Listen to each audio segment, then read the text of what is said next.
In this presentation, we will continue on with our comprehensive problem related to a not-for-profit hospital. We have the information on the left-hand side. We've been entering that information into the blue area on the right-hand side. We've been journalizing the journal entries into this general journal, then posted them to our trial balance worksheet. We then entered the closing process down below. Then we started the financial statements, including the balance sheet, have completed the balance sheet. Now we're moving on to the statement of operations, similar to the income statement type of statement.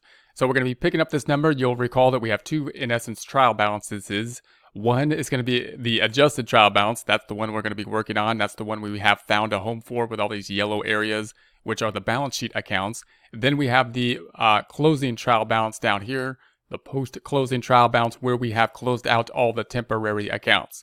Obviously, we can't use, in this case, the post-closing trial balance as much because we're going to be looking at the temporary accounts. Those are the ones we need in order to record the statement of operations. Therefore, note that we will be working from this trial balance. So don't get confused on that.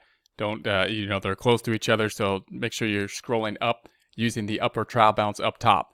Our goal then is to take these accounts. These are going to be the accounts that are the temporary accounts that we typically would record in the income statement type of account, in this case, the statement of operations. We're going to start off as we would think we would, and that's going to be with revenues without donor restrictions. So we're going to have revenue up top. We're going to say revenues up top, and we're going to pick up our revenue type accounts in our hospital, that being the patient revenues, and I'm going to say net. I'm going to call this net as well. So I'm going to pick up the patient revenues, copy it, and then paste it here 1, 2, 3, just the format or just the letters, the content. And then I'm going to double click on it and we're going to put the word net because we're going to record this net. Okay, so what is it going to be net of? We're going to say this is going to be equal to the patient and service revenue, and then I'm going to add to it. Notice this is a credit. I'm going to add to it the contractual adjustments. So I'm going to add to it the contractual adjustments, which will subtract it because this is a credit and this is a debit. So if I do that and say enter, you'll see it nets those two out, and we have obviously a subtraction problem. And now we're at the 1,974,800. Next thing I need to do is make it not a negative number, but a positive number. To do that, I'm going to double click on it, go to the end of it, I'm going to put a negative, and then brackets around the entire thing, like so, and enter. There we have that. Then I'm going to basically highlight these two that we have found. We found a home for this one. We found a home for this one. So those two homes have been found for them, and we feel good about that. Okay, so the next one we have the other operating revenues. Other operating revenues is going to be this one, and enter. We're going to put that into the inner column. Once again, it's a credit in the financial statement. We need a debit here. Also note that we're putting it in the inner and outer column, not because of debits and credits on the statement of operations, but because of subcategorization. No debits and credits over here.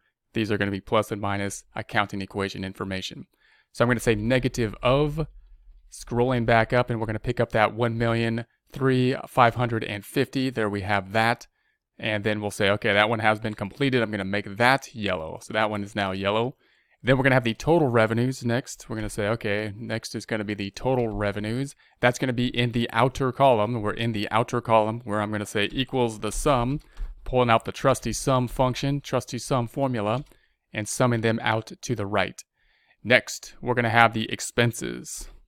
We're going to have the expenses next. And we're going to go through these expenses. We're going to say this is going to be equal to, and we're going to pick up the expenses of the administrative expense, the general expense, the nursing expense, and then the other expenses. So what I'm going to do, because these are in order, we have all four in order, I'm going to pick up the first one, then say enter, then use autofill to pick up the rest. Remember these 3 accounts or 4 accounts, and they should fill up as we do that. So we entered that one. There's 3 more of these. So I'm going to put my cursor back on this cell, put my cursor on the autofill handle, left click on it, drag down to 3 more cells to pick up the rest of them: general service expense, nursing service expense, other professional service expense. Then we'll put the amounts in the inner column once again because it's a subcategorization having nothing to do with debits and credits.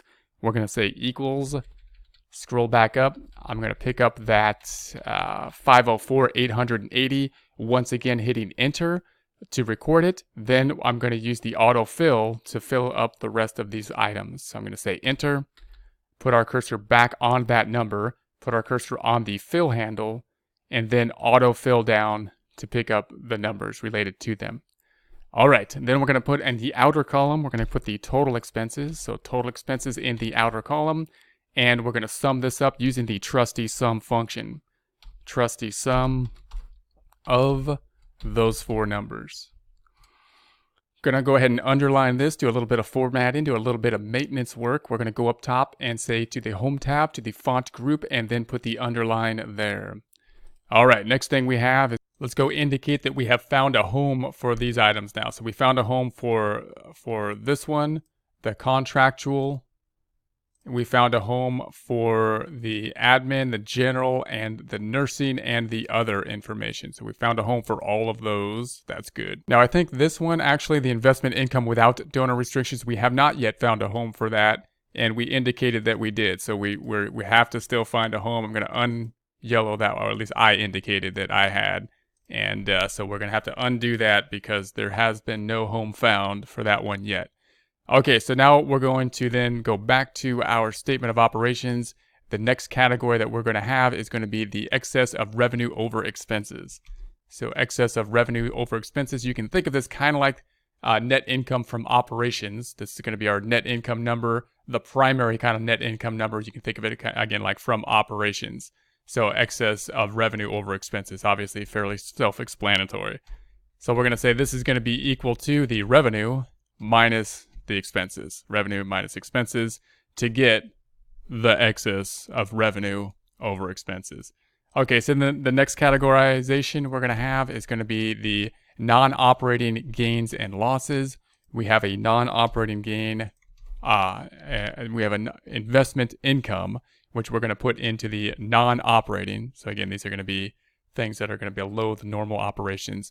Investment income without donor restrictions. And we're going to put that directly into the outer column because we only have one number there that's going to go into this category, and therefore we don't need a subcategory and a total for it. So directly in column V, this is an income account. I'm going to say negative of, therefore, scroll up to that income account, which is the one that we said we didn't find a home for last time, which is at 9,980. Now we found a home. So though that account was panicking before, because we had indicated wrongly that they had found a home and they were still homeless. So now they have a home, so they are good. And then we're going to scroll back down, and the next categorization is going to be the excess of revenue and gains over expenses. So this would be like, the net income type of number now that we have considered the other gain. In other words, summing up in the outer column, the excess of revenue only over expenses, and now the revenue and gains over the expenses. So we're going to use the trusty sum function equals the trusty sum of these two numbers and enter. So there we have that. Next, we're going to have the net assets released from restriction. Net assets released from restriction, and we're going to call that the satisfaction of purpose restriction. Satisfaction of purpose restriction. That, of course, is going to be these two numbers down below. I'm going to pick up the debit number, so I'm going to say this is equal to in the outer column. Once again, no need for subcategorization, only one number here. Therefore, I'm just going to say this is equal to that 97.5 and enter. And that's going to give us the increase in net assets without donor restrictions. So the increase in net assets without donor restrictions then being the equals to the sum of these two numbers. So again, this looks a little bit different than you might be used to. So let's just consider this again. We have the revenue, that's where we start off. That makes sense. We've got the expenses, that makes sense. The difference being what we would think of net income from operations. That's going to be the excess of revenue over expenses. All right, and then we've got the non-operating gains, that being the investment income. So here's the investment income bringing us to the categorization excess of revenues and gains over expenses. You can think of that kind of like the net income number. Because note here, when you think of the total net income down below, this would be kind of like our net income number. And it would be all of these dark blue numbers, what we would think of kind of like the income statement numbers. These two net out, right? Because they're kind of like intercompany transactions. They're increasing the without restriction and decreasing with restriction. So those basically net out our bottom line number, then you would think, including everything, similar to net income number being the 90,695. Scrolling back down, we see that in our statement, we have basically this being our bottom line number. Actually, this being our bottom line number before we have the satisfaction of the purpose restriction. So in other words, you would think that this then would tie out to, I'm going to say, negative of this number, the 90,659. The difference between those two being the 91 minus this is the 681, and that is the unrealized loss on investment.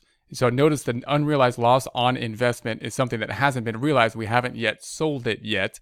And that then is going to be reported on the statement of changes in net assets. So we'll see that next time on the statement of changes in net assets. And in this case, it might have been more appropriate to basically format this unrealized loss on investments up here as, similar to or close to or in the same categorization of the net assets section, as opposed to down here in the income section, given the fact that it's going to be on the statement of changes in net assets. But in essence, then, just realize we're going to see that number later. We're not going to find a home for it. We found a home for all of these numbers, right? All of these we found a home for. This one we will find a home for in the statement of changes in net assets. These two, you could say, hey, we found a home for this one. But really, again, just to think about the bottom line number here of kind of like net income would be this number. If I was to highlight just these and not include the 681, we have the 91,340. Scrolling back down, you can see that's going to be this number. So this is really kind of like what you would think of as, the activity that happened, the kind of activity that happened during the time period. Then we're taking that and saying this amount, the 97,500, is what went from restricted, transferred from something that was restricted to unrestricted. Therefore, the increase in net assets without donor restrictions is going to be the 88,804. So that's where we will stop at this time. We're going to continue on next time with the statement of changes in net assets. That's kind of like the statement of equity in a for-profit type organization.